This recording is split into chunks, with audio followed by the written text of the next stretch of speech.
नमस्कार दोस्तों, मैं हूं Jitendra Kumar. The unique classes की इस यूट्यूब चैनल पे आप लोग का स्वागत है। पिछले वीडियो में हम लोग मुंडा शासन व्यवस्था से संबंधित पूरी जानकारी प्राप्त किए थे। आज हम लोग मुंडा शासन व्यवस्था से संबंधित ऑब्जेक्टिव क्वेश्चन के बारे में चर्चा करेंगे।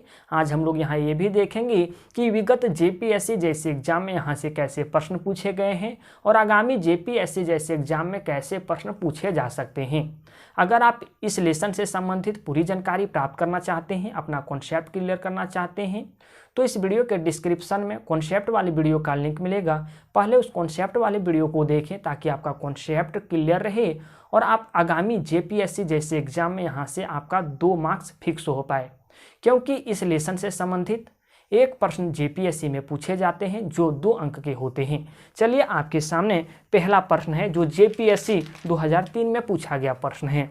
किस जनजाति का एकमात्र अस्तित्व केवल झारखंड में है? मुंडा जनजाति, खरिया जनजाति, हो जनजाति या बिरजिया जनजाति? ये जेपीएससी 2003 में पूछा गया प्रश्न है।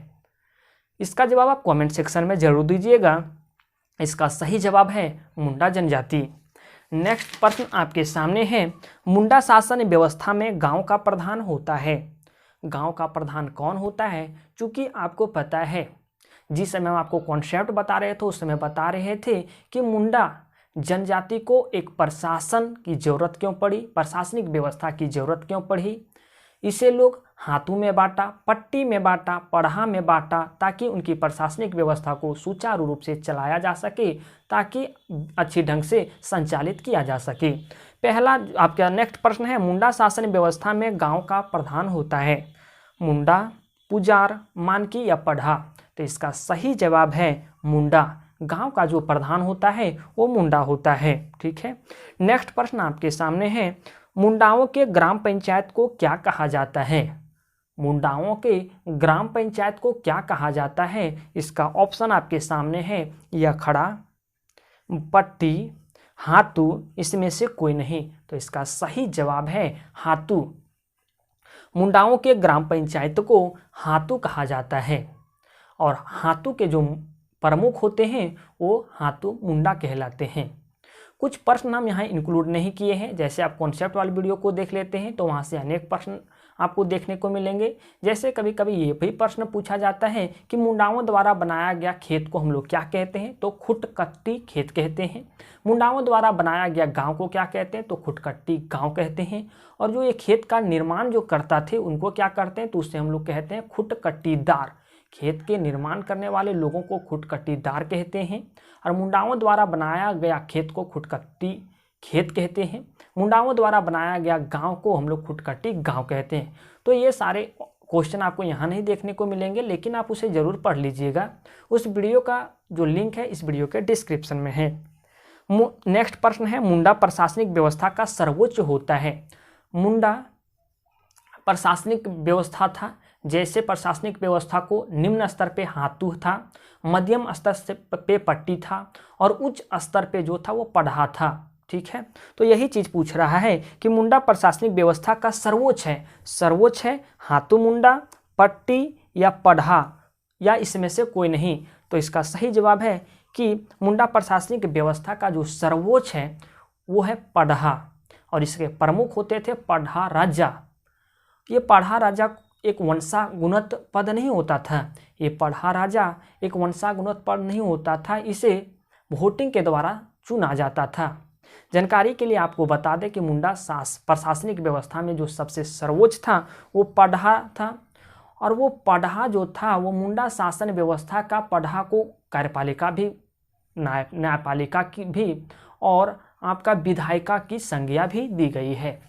नेक्स्ट प्रश्न आपके सामने है, पढ़ा पंचायत के प्रधान को क्या कहते हैं? आपको हम बता दिए कि पढ़ा पंचायत के प्रधान को क्या कहते हैं? मानकी, पाहन, पढ़ा राजा या इसमें से कोई नहीं। तो हम आपको इसके पहले ही बताएं कि पढ़ा के जो प्रमुख होते हैं उसको हम लोग पढ़ा राजा कहते हैं। तो इसका सही ऑप्शन होगा पढ़ा राजा।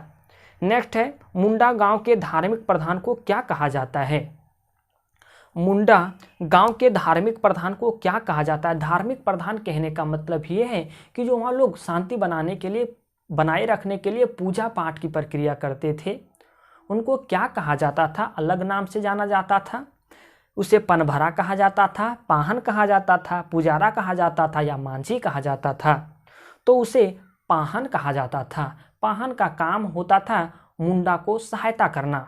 ठीक है, अगर मुंडा अपने पद पे कार्यरत ना हो तो मुंडा का हाथों मुंडा का काम करते थे वो पाहन करते थे।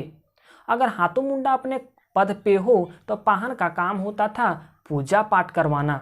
पूजा पाठ करवाना ताकि उस प्रशासनिक व्यवस्था में शांति बनी रहे।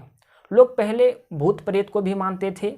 उस भूत प्रेत से बचाव के लिए भी पाहन उसके लिए पूजा करते थे और पूजा करने के लिए उन्हें दान में खेत दिया जाता था, जिसे हम लोग भूत खेता के नाम से जानते हैं। ठीक है, आपके सामने नेक्स्ट प्रश्न है, धार्मिक कार्य के लिए पाहन को दी जाने वाली भूमि को क्या कहते हैं? आपके सामने ऑप्शन है पुजार भूमि, डाली कटारी भूमि, भूत खेता या डिहुरी भूमि। इसका जवाब आप कमेंट सेक्शन में दीजिए। इसका सही जवाब है डाली कटारी भूमि। पूजा पाठ जो पाहन द्वारा किया जाता था उसके बदले जो उसे दक्षिणा के रूप में दिया जाता था वो भूमि दिया जाता था और वो भूमि का नाम होता था डाली कटारी भूमि। उस भूमि को हम लोग कहते हैं डाली कटारी भूमि। लेकिन वही पाहन लोगों को भूत प्रेत की साया से बचाने के लिए भी पूजा करता था, उसके लिए उसे अलग भूमि दी जाती थी, उससे हम लोग कहते थे भूत खेता भूमि। और उस भूत खेता भूमि से जितनी भी आय होती थी, जितनी भी राजस्व की प्राप्ति होती थी, उन सारे राजस्व को लगा करके पाहन उसकी पूजा करता था ताकि वहाँ रहने वाले लोग को भूत प्रेत की साया से बचाया जा सके। नेक्स्ट प्रश्न आपके सामने है, कौन सा कथन कितने पट्टी मिलकर पहाड़ा का निर्माण होता है? कितने पट्टी मिलकर पहाड़ा का निर्माण होता है? 12 से 20, 18 से 22, 12 से 16 या 18 से 20? तो आपका सही जवाब होगा 12 से 20। 12 से 20 पट्टी को अगर हम लोग मिलाते हैं तो पहाड़ा का निर्माण होता है। हम आपको बताएं कि एक ये निम्न स्तर की प्रशासनिक व्यवस्था जो थी, सबसे निम्न स्तर की जो प्रशासनिक व्यवस्था थी उससे हम लोग हाथों मुंडा कहते हैं। उसके बाद जो थी वो पट्टी होती थी। तो कई पट्टियों के मिलने से पढ़ा का निर्माण होता था और कई गांवों के मिलने से पट्टी का निर्माण होता था। तो यही वही पूछ रहा है कि कई पट्टियों के मिलने से पढ़ा का निर्माण होता है। तो आपका सही जवाब है 12 से 20 पट्टियों के मिलने से पढ़ा का निर्माण होता है।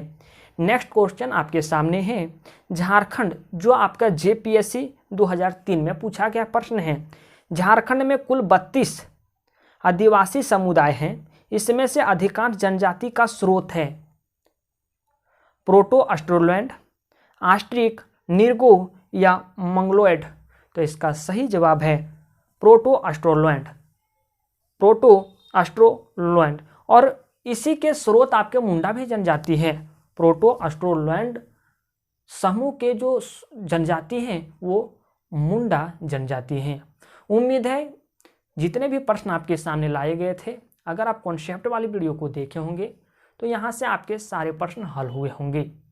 अगर फिर भी किसी तरह की डॉट या किसी तरह की परेशानी आपके मन में आ जाती है या कोई कॉन्सेप्ट समझने में आपको दिक्कत आ जाती है तो आप नीचे दिए गए कमेंट बॉक्स में ज़रूर कमेंट करें, हम आपकी सहायता करेंगे। क्योंकि मेरा मकसद है आपके कॉन्सेप्ट को क्लियर करना। जब तक आपके कॉन्सेप्ट क्लियर नहीं होते तब तक ये सारे प्रश्न को आप हल ना करें। इसलिए हम बोले कि आप पहले उस वीडियो को देख लें ताकि आपके कॉन्सेप्ट क्लियर हो पाएँ और आप अच्छे ढंग से चीज़ों को समझ पाएँ। आप रटे नहीं, पहले कॉन्सेप्ट को क्लियर करें। उम्मीद है ये वीडियो आपको समझ आया होगा। चलिए दोस्तों, मिलते हैं एक नई वीडियो में एक नए टॉपिक के साथ। धन्यवाद।